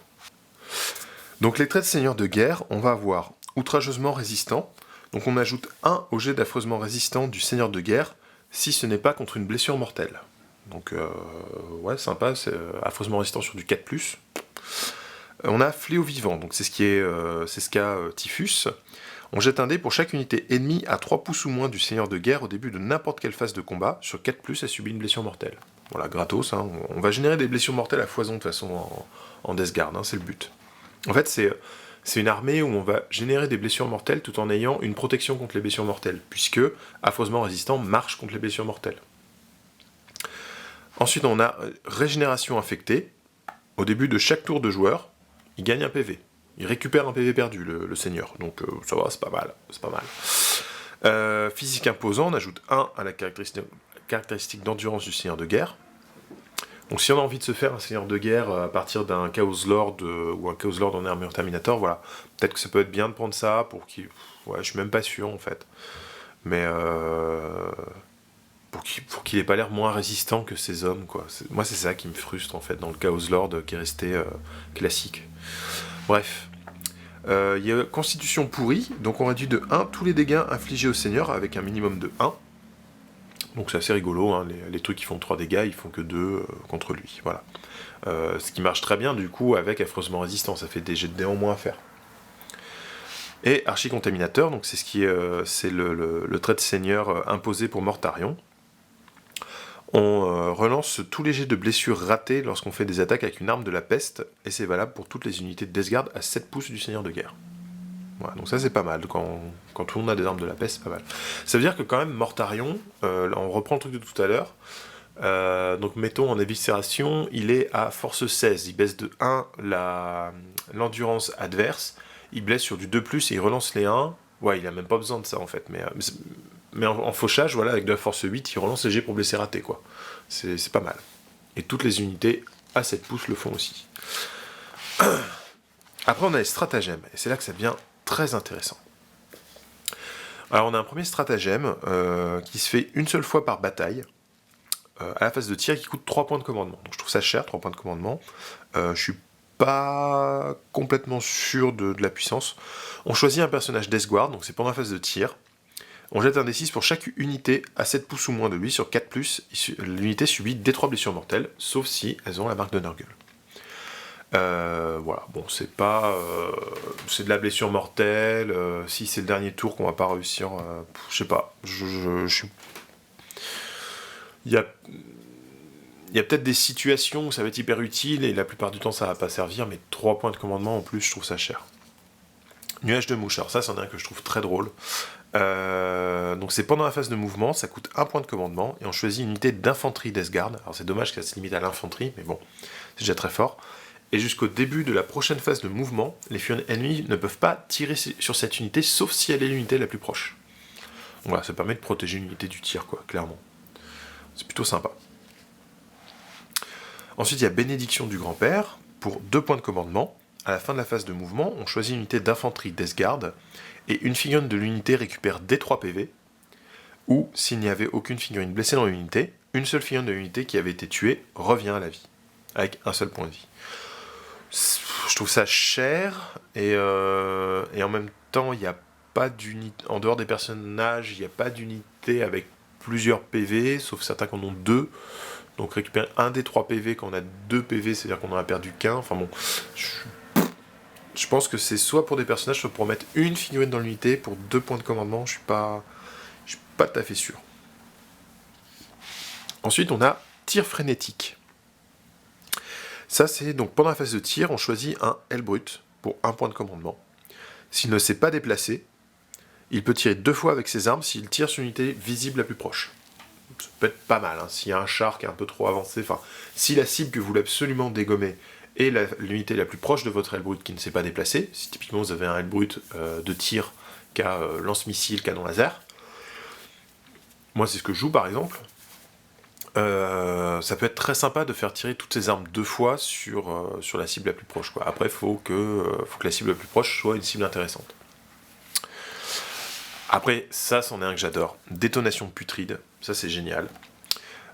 Pour un point de commandement, quand un véhicule Death Guard est détruit, on jette pas le dé, il explose forcément. Et ça, avec les explosions des différents véhicules Death Guard, c'est très très drôle. J'ai gagné une partie comme ça, enfin gagné une partie, non c'était pas grâce à ça, mais j'ai tué un personnage avec un rhino, alors que le rhino n'avait rien fait au tir, au corps à corps et tout, il avait rien fait de la partie, et en étant détruit, des 3 dommages, et paf, voilà, ça a tué le perso en face, quoi. Donc ça c'était cool quand même. Donc ça j'aime bien, c'est rigolo. Ensuite il y a machine blasphématoire. Pour un point de commandement, juste avant qu'un véhicule Death Guard attaque en phase de tir, et jusqu'à la fin de la phase, ce véhicule peut ignorer les pénalités liées au fait de se déplacer, de tirer avec ses armes lourdes, ou d'avancer, de tirer avec des armes d'assaut. Donc ça, je pense, c'est intéressant en fait pour le Predator ou pour le Plague Burster. Sinon, c'est pas foufou.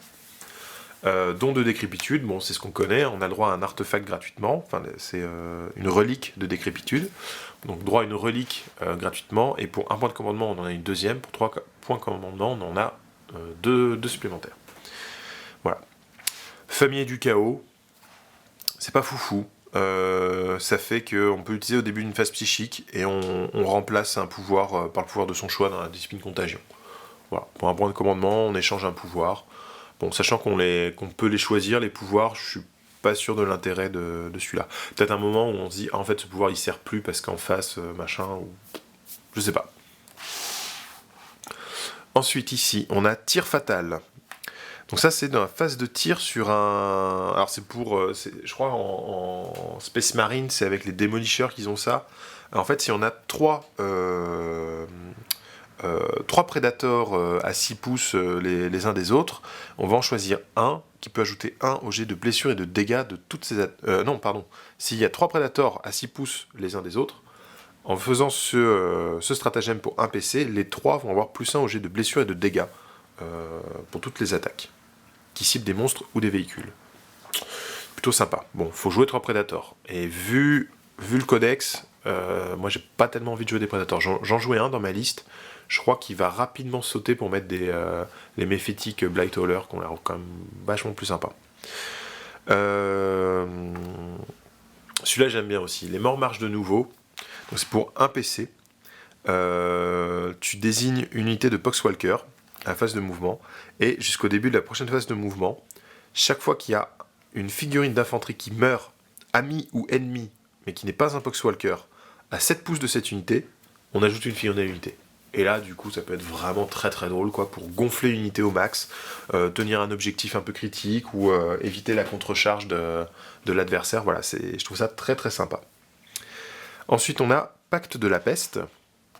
Pour un point de commandement, on peut utiliser ce stratagème si un personnage Death Guard tente d'invoquer une unité de démon, et au lieu de jeter 3 dés, il va en jeter 4, et il n'y a aucun risque qu'il se prenne des dégâts. Bon, c'est si on a envie de jouer démon. Ensuite, on a Bombardement de ruines. Donc on utilise sur une unité de Death Guard qui fait un tir en état d'alerte, et toutes les figurines de l'unité vont pouvoir utiliser des grenades buboniques plutôt qu'il n'y en ait qu'une seule qui l'utilise. Donc ça, je pense que c'est intéressant à jouer avec comment il s'appelle, le putrifieur là. Voilà, le Biologus putrifieur qui améliore les grenades. En dehors de ça, tirer à la grenade force 3 ou tirer à du bolter force 4, je suis pas convaincu de la différence, quoi. Voilà. Et enfin, pour un point de commandement, donc ça c'est celui qu'il y a déjà dans le Codex KO, il me semble.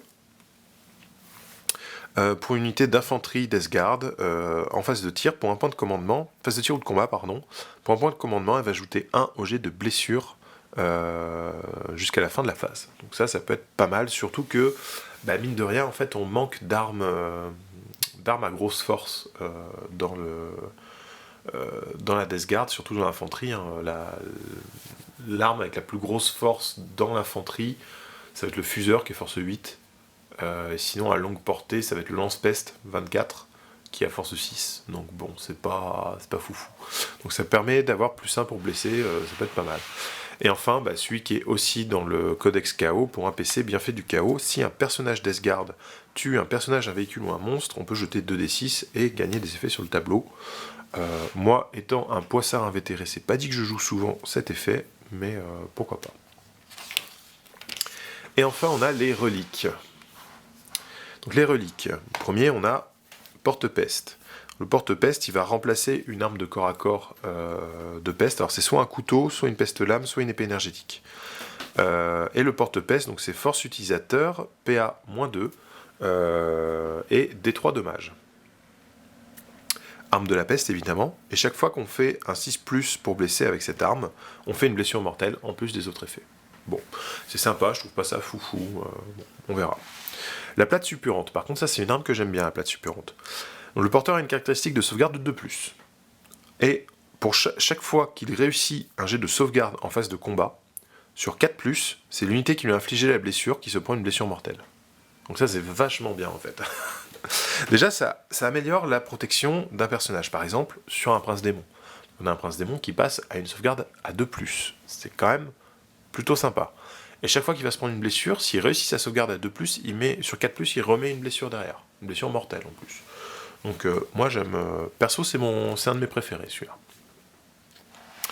Le bâton pandémique, c'est pour un psycheur, et il ajoute 1 à ses tests psychiques quand il fait châtiment.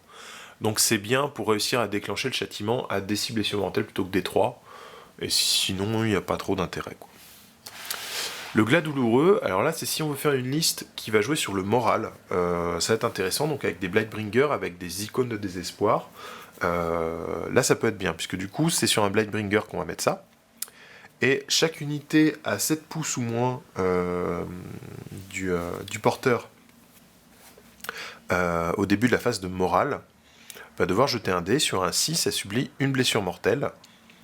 Et quand une unité effectue un jet de morale à 7 pouces de cette figurine, elle doit jeter les 2 dés et défausser le dé le plus bas.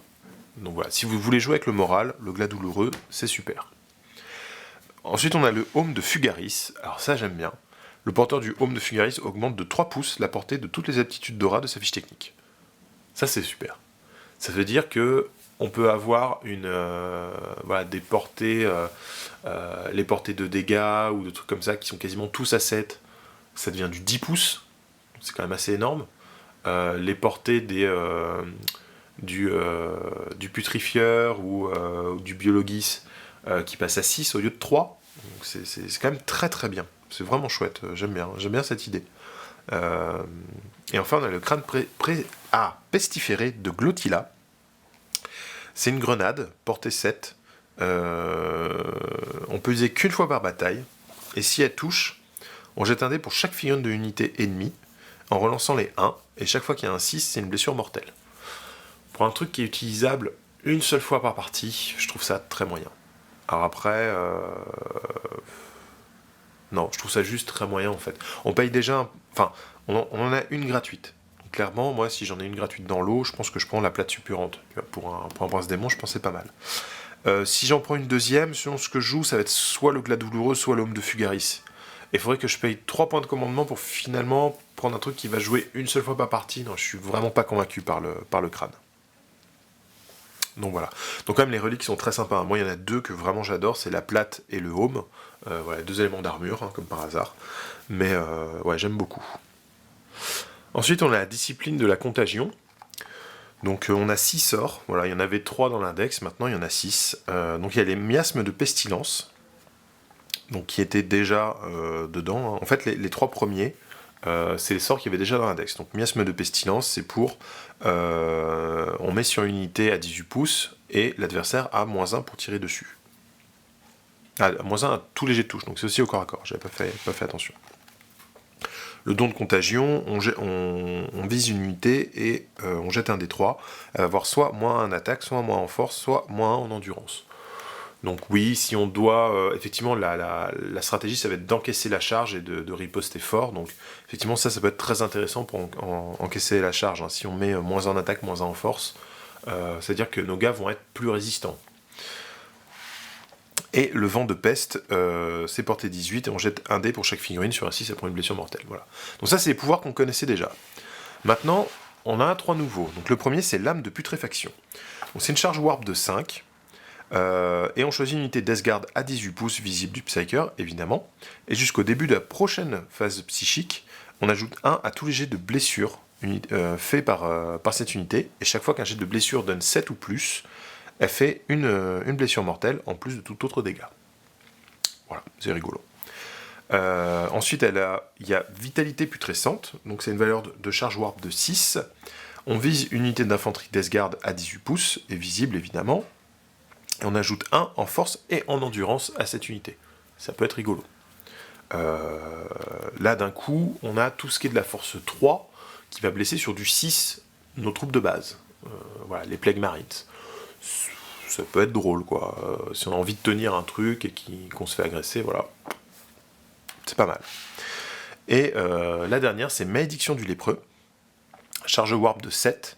Et si c'est manifesté, on jette 7 dés. L'unité ennemie visible la plus proche à 14 pouces subit une blessure mortelle pour chaque dé dont le résultat est supérieur à la caractéristique d'endurance de la cible. Et du coup, là, il y a une combo à faire, le don de contagion, parce que si on arrive à placer le -1 en endurance, on fait ça derrière. Enfin voilà, bon, il y a des trucs sympas à faire, quoi. Ça peut être rigolo, quoi. Alors moi, j'aime bien ce mélange vraiment très fluff, parce qu'on retrouve le 7 partout, et des effets qui fonctionnent très bien en termes de jeu, quoi. Bon, là, il y a les valeurs en points. Alors oui, il y a une question que tout le monde se pose. On a vu sur la fiche du Prince Démon de Nurgle, il peut avoir des ailes. Et quand on regarde les valeurs en points, on a... où est-ce qu'il est Demon Prince of Nurgle, donc 146 points. Et il n'y a pas le Prince Démon ailé. Il n'y a pas de valeur, pareil, dans les équipements, il n'y a rien pour dire combien coûte la paire d'ailes. Donc il y a 2 solutions possibles à ça. C'est soit c'est un oubli, et il va y avoir une FAQ qui va sortir très rapidement pour dire la paire d'ailes elle coûte tant, soit c'est une boulette, et le Prince Démon n'a pas accès aux ailes. Ce qui serait dommage, je suis d'accord, mais assez logique en même temps, puisque tous les personnages n'ont plus accès au jetpack et compagnie, quoi. Donc voilà. On peut voir aussi que les personnages, donc tous les nouveaux personnages là, il y a le Full Blightspawn, moi que j'aime beaucoup, qui a 77 points. Bon, c'est encore fluff, hein, la valeur en points. Mais du coup, c'est vraiment pas très cher. Les Mephitic Blighthauler, que ça j'adore, 85 points par figurine, plus il faut rajouter équipement. Bon, ça va coûter cher, ça à mon avis. Mais voilà, le Taliman, il a 60 points seulement. Voilà. Et enfin, on a les objectifs tactiques. Je suis assez mitigé là-dessus. En fait, je trouve qu'on a une armée qui est très forte pour prendre des objectifs et les garder. Et là, les objectifs tactiques, en fait, on a les 6 premiers objectifs qui vont être remplacés par ceux-là. Et les 6 premiers objectifs, c'est de la prise d'objectifs. Donc c'est un peu dommage. En même temps, ils sont très sympas quand même. Donc on va les passer en revue quand même. Le premier, on marque 1 point de victoire si on a au moins 3 unités d'infanterie Death Guard entièrement dans la moitié du champ de bataille adverse. Donc ça encourage à avancer. Donc, je trouve ça très très bien. C'est assez facile à faire comme résultat. Voilà. Je pense que c'est un objectif qui est prenable, qu'on peut gagner assez facilement. Ensuite, il y a Dévotion écœurante. Et celui-là, je le trouve très drôle. Et bon, c'est un objectif qui est basé uniquement sur la chance, on va dire. Tant que cet objectif est actif, on doit tenir le compte du nombre de jets affreusement résistants qu'on réussit à chaque tour. Et on marque 1 point de victoire si on en a réussi au moins 7. Voilà, c'est rigolo, c'est fluff, bon, c'est basé sur la résistance. Le truc, c'est que l'adversaire, s'il veut vous empêcher de le marquer, il peut plus ou moins ignorer vos unités qui ont affreusement résistant et tirer sur les autres. Bon. Mais voilà, enfin, je trouve ça très sympa. Voilà. Le don de Grand-Père Nurgle. Donc là, on marque 1 point de victoire si au moins une unité ennemie a été détruite et que la dernière figurine et le dernier PV de l'unité a été retiré avec une arme de la peste. D'une figurine Death Guard.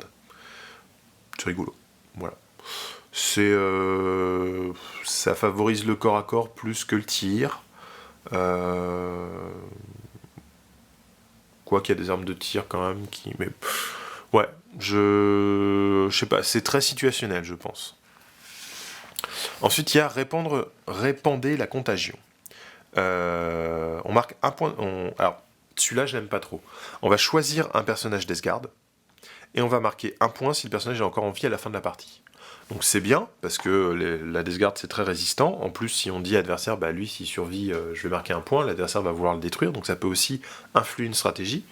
Par contre, bah, je comprends pas bien la carte. Pour moi, ça veut dire que la carte on la garde, donc ça occupe un emplacement qui pourrait être pris par un objectif qui rapporte un point de victoire tout de suite. Donc je trouve ça un peu dommage. Alors, on va voir, il y aura sûrement un errata ou en tout cas une FAQ qui va sortir très vite pour dire si cette carte, lorsque l'objectif est généré, on désigne et c'est fait, ou s'il faut qu'on garde la carte jusqu'à la fin de la partie. Et dans ce cas, c'est très handicapant, je trouve.